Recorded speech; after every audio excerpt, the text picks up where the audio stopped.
Good morning বন্ধুরা। তো আজকে মঙ্গলবারে আমাদের এখানে না কারেন্ট যাওয়ার বাতিক আছে। প্রত্যেক প্রায় দিন মঙ্গলবারে না কারেন্ট চলে যায়।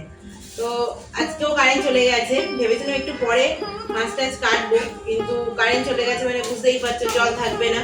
তো তার জন্যই মাছ টাছগুলো কেটে নিচ্ছি। সকালবেলা শুধু জিরের জলটা খেয়েছি।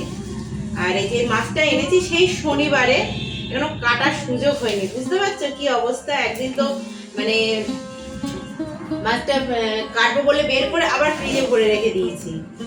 এই যে মাছ, এই মাছটা পুরো বরফে হয়ে গেছে, জলের মধ্যে দিয়ে আজকে এবারে না একটা অন্যরকম মাছ নিয়ে এসেছি।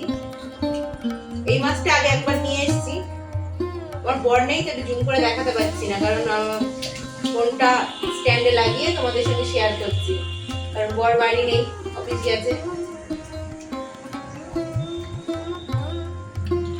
এই মাছটা নতুন নিয়ে এসেছি, এই মাছটা আগে কোনোদিন নিয়ে আসিনি। অনেকটা পমফ্রেট মাছের মতো দেখতে, কিন্তু পমফ্রেট নয়। এই মাছটা আজকে প্রথম, মানে এবার প্রথম নিয়ে আসলাম, খেয়ে দেখবো কেমন।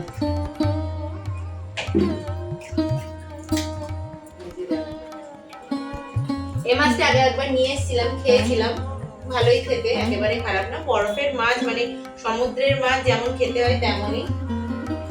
এটা 500 আর এটা 500। এটা মনে হচ্ছে আগে খেয়েছি, আমার অতটা খেয়াল নেই। চলো মাছ টাছগুলো কাটি। এই মাছ কাটতে বেশিক্ষণ সময় লাগে না। কারা আমার মতো এরকম মাছ কাটতে পারো আমাকে একটু কমেন্ট করে জানাবে। অনেকে মাছ কাটতে ভয় পাও, কিন্তু আমি একদমই ভয় পাই না। জ্যান্ত বলো, বরফের মাছ, মরা মাছ বলো, কোনো মাছই কাটতে আমার কিছুই মনে হয় না, ইজি মনে হয়। কারণ সত্যি কথা বলতে বাড়িতে এই কাজকর্মগুলোই আমি করতাম।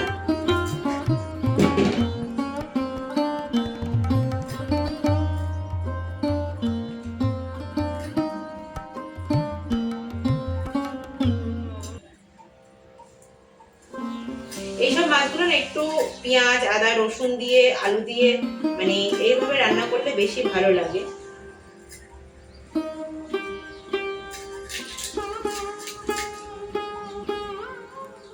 এই মাছটা না এইখানটা একটা শিরদাঁড়া আছে, এটা কারণ এরকম ধরনের মাছ আমি আগে দেখেছি, খেয়েছি। এইটা কেটে বাদ দিতে হবে। এই যে এখানে একটা আঁশ মতো একটা শক্ত অংশ আছে,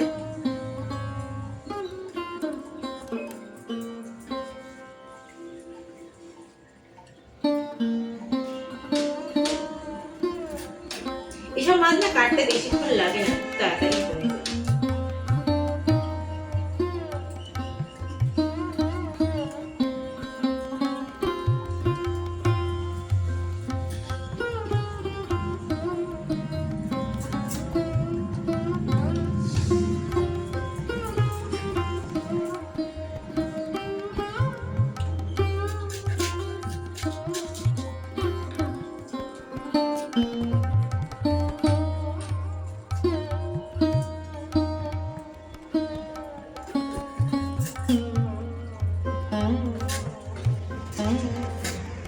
চলো মাছগুলো তো কাটাকুটি হয়ে গেল, এবার চলো ধুয়ে ধুয়ে নিই, কৌটোয় ভরে ফ্রিজে রেখে দিই।